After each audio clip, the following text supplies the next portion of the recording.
Hey folks, this is Chris, Highland CCG. Today I thought I would talk about how I keep track of my collection and how that helps me whether I'm planning on buying or selling cards.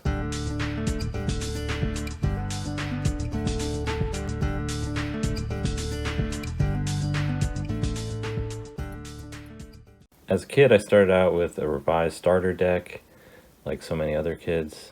And then as my collection grew, I started keeping cards in a small box, and then I added a binder, and that was kind of it for a while. Fast forward to now, I have thousands of cards.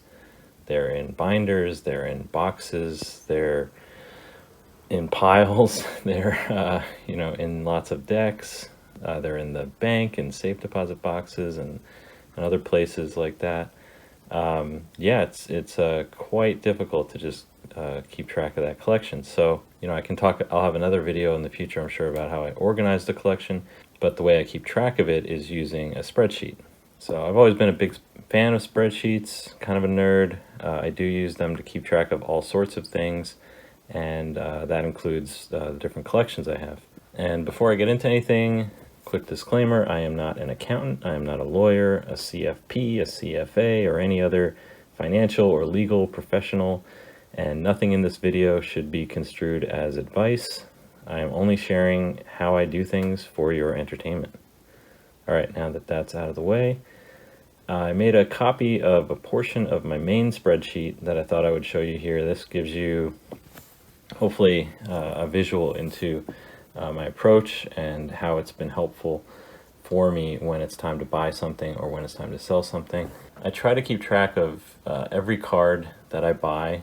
It does, they do get entered into here. This is a grab from an earlier point in time, so I don't have my most recent stuff up here, but I do have stuff from late 2024. Basically, at the top here, I have this table. I blacked out all the financial stuff. I know I usually share, what I paid for a card, so a lot of that should be, public information at this point, but a lot of stuff I bought before I started the channel, and I don't necessarily want to share every single thing with everyone. So I do have, a total that I've spent, and on the financial side, what was paid off, remainder, and the percent paid off.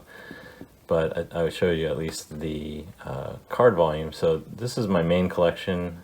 I have other cards. I do sell stuff on TCG Player, but this is like my main personal collection. So it's around 8,500 cards, and I've paid off 3,500. What does that mean? I'll talk about that a little later. But this is kind of where I can go to see like my progress towards my goal, which is to have a 100% paid off collection.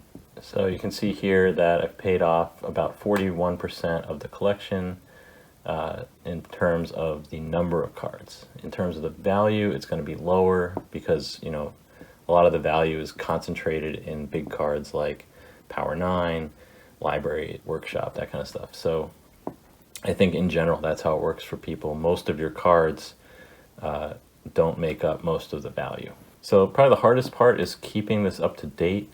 I do, a few times a year, make an effort to like go back and make sure I didn't miss anything. But hopefully what I'm doing is every time I buy a new card, I'm entering it into the sheet. And it's pretty straightforward.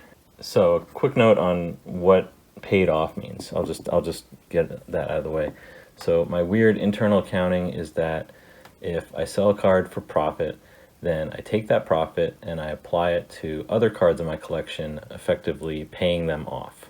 For example, if I sell a card for $100, make a profit of $20, then I take a card or cards with a cost that adds up to $20, and then I move them to my paid off section, and I consider those paid off. And so the goal is to have a completely paid off collection by using the profits from selling other cards.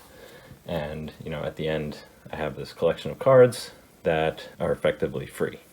That's the way it works in my head. I don't know if that makes any sense to anyone but me, but that's the way I do it. All right, so getting into the main table here. So this is the main table. I update this table when I purchase a new card. So I put the name of the card, how much I paid. That includes all the tax and shipping. I put in the set, obviously, because there are cards that are from the same name with multiple sets. So I put which set it is, I put when I purchased it, where I purchased it. So in some cases, if it's eBay or TCG Player, I just put eBay or TCG Player. If it's a specific website like DA Card World, Dave and Adams, Star City Games, ABU Games, I would put that seller there. Then I make a note if it's graded. If it's graded, I put a grade. I put the condition, and then status here should all be keep. Again, this is not perfect. You see some gaps here, like some of these cards I don't remember when I bought it or where I bought it, but it's included because it's part of the collection, and I just do the best I can. But here, status should all be keep, so we can just make those keep. And then I have some notes, you know, what if it was graded, what is the grader? Is it BGS, PSA, CGC? Is the card signed? Is it an artist proof? So all that stuff. And then reimbursement source is another thing that I would talk about later when I talk about selling and paying off cards and stuff. So the last section helps me when I'm thinking about selling a card and when I've sold it. It shows when I've sold it, where I've sold it, how much I've sold it for, what I paid for it, which is my cost basis. That comes in handy during tax time. Any associated fees, shipping costs, and estimated taxes to be paid on the gains. And then finally, the estimated profit and the profit margin.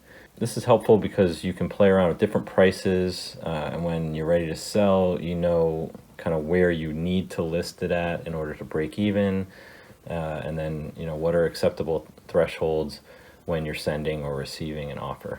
Okay, so this next section is my paid off section, which is kind of according to my wonky accounting, how I paid off cards. But basically it's, I just take cards from the main table and then drag them down here. The only thing that really changes on these is I update the reimbursement source. So lots of different stuff going on here. You can see these are cards that I got as a birthday present. This is stuff back when they had eBay bucks. I got eBay bucks and I used it to buy these cards. Including an Alpha Sendir Vampire, not bad. Then let's see, I sold some Throne of Eldraine collector boosters. I sold some I sold some Legends cards and some other vintage lots and Ultimate Masters booster box and all kinds of stuff here. A set of dual lands. So this helps me understand what did I sell in order to pay this off, because it might be at some point interesting to look back. That's that. Next, we go down to the listed sections. There's going to be stuff in here that I want to sell. That's basically what it is. So I move these from the main sheet down to here, and once I've listed them, I change the status to listed, and I change the color to this orange so that I know that they were listed. There's going to be other cards that have like a white or a light orange or something like that that have not yet been listed, but they are, in the queue to get listed. So then on the right hand side, this stuff would be filled in and it would be a little more serious. So now I know that since they're listed, they actually do have a listed price. So that's what I would put in the sold price area. Then I can play around, like if I want to do a best offer, I can change this around. I can see what the profit and margin would be on that changed price, and then I can send an offer out to somebody, or if somebody sends an offer to me, I can check and make sure it's still a good decision for me based on how much profit or margin I'm making on that. Sometimes it's a good deal for me to break even. Sometimes it's a good deal for me to lose money if it means freeing up money to actually use for something else that I think has more potential or something I'm much more interested in. All right, so here we have stuff that I've sold, and this is going to be the same old stuff over here, and then over here in the sold area, I'll update these to be the actual numbers. And then once I have the actuals, then I can go back and I have my profit. I can go back and then quote unquote pay off cards from the main sheet. Other than that, I have a gifted section where there are cards that I've given to friends as gifts. So I just move if I give someone a gift, I move that down into that table. So then I know that those are no longer in the collection. The other thing to note is that I do have other tabs to keep track of specific goals. So like I have a graded antiquities tab, I have a graded Arabian Nights tab, and both of those show my progress towards a 9 set, and it shows me the cards that I still need. And then I have a one for my alpha collection to show me which alpha cards I'm still missing. So those are not all those cards. When I add the cards, they do go on this sheet, but then I just have a separate tab that keeps track of the progress for those individual sets. All right, now what are the advantages of this system? So I have some ideas, which are, I have this easily searchable list that I can check against to make sure that I already have a card or I don't have it yet. And how many, if I do have a card, how many of that card do I have? I can see kind of price history, which is interesting. If I see, okay, I paid this much for that card back in 2020 and now it's this much, like, does that make sense? Do I want to buy that card now? It's helpful to have some kind of reference, I think. When it's time to sell a card, I can see, how much I paid for it, when did I buy it. I can estimate a reasonable price so that I can make a margin or break even or whatever it is. Like I have the information that I need to make an informed decision. If I'm thinking about doing some speculating, I just plug things into that same formula, and it's like, okay, I buy this thing at, like, let's say Final Fantasy collectors. Those are on everybody's mind right now. Let's say I bought one at, what was it, Rudy was selling them for like $760 or something. Like, if I bought one at $760, how much would I have to sell one for in order to break even? How much would I have to sell one for to make a profit? And then it's like you have that number. Okay, does that number make sense? Is it feasible to achieve that number? If so, maybe you pull the trigger. So things like that for understanding and doing some research before you jump into something for a speculative play. When you're selling the cards, you have your cost basis for all the cards you sold. So that's really important. So I sold all these things for this much money, but this is how much I paid for all those things. And so the more of those prices you actually know, the less you're going to be taxed. Again, not a professional. This is just entertainment. I think the last one, which is important, I think, is you see how much you've spent on these cards.